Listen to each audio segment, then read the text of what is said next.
polyvagal theory and all of this is that social mammals in our evolution from the extinct ancient reptiles, we evolved this branch of the vagus that regulates our heart, regulates our lungs and our breathing, and then also regulates this other branch called the dorsal branch in a way that's healthy and homeostatic for all of the other organs.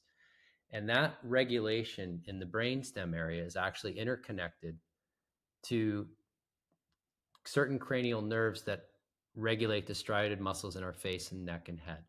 And two of those, we talked about the eyes and we talked about the jaw, so the facial nerve and the trigeminal nerve. But then in addition, one of the other nerves regulates the larynx and pharynx.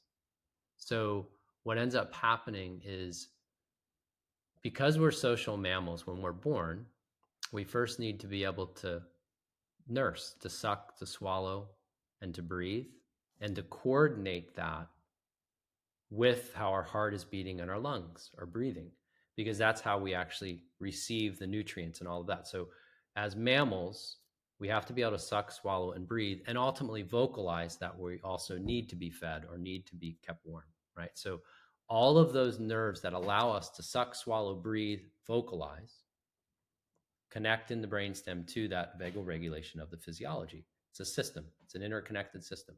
So the voice, just like the eyes around here, reflexively broadcast to you, to me, to everyone, how my physiology is being regulated. And at the same time, I can change my voice, right? I can deliberately add some intonation. I can deliberately change how I'm modulating to send a signal back down that then changes my physiology in one way or the other, right? So it works in both ways, but it's mostly reflexive in that how we speak is really a reflection of what's going on internally.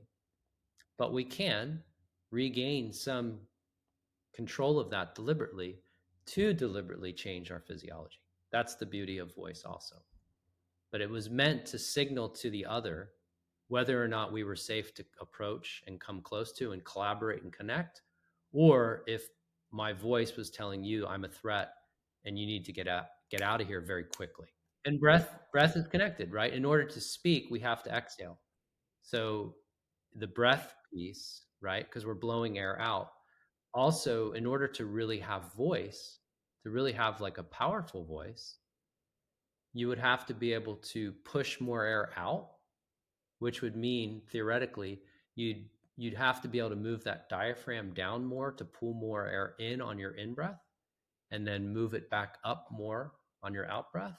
So you theoretically, to have a very powerful voice with a lot of capacity for modulation and intonation, you would enhance your breathing, right? The biomechanics of your breathing in order to sustain that. So that's where like singing and acting, stage performing could become very powerful exercises to help build resilience in your nervous system.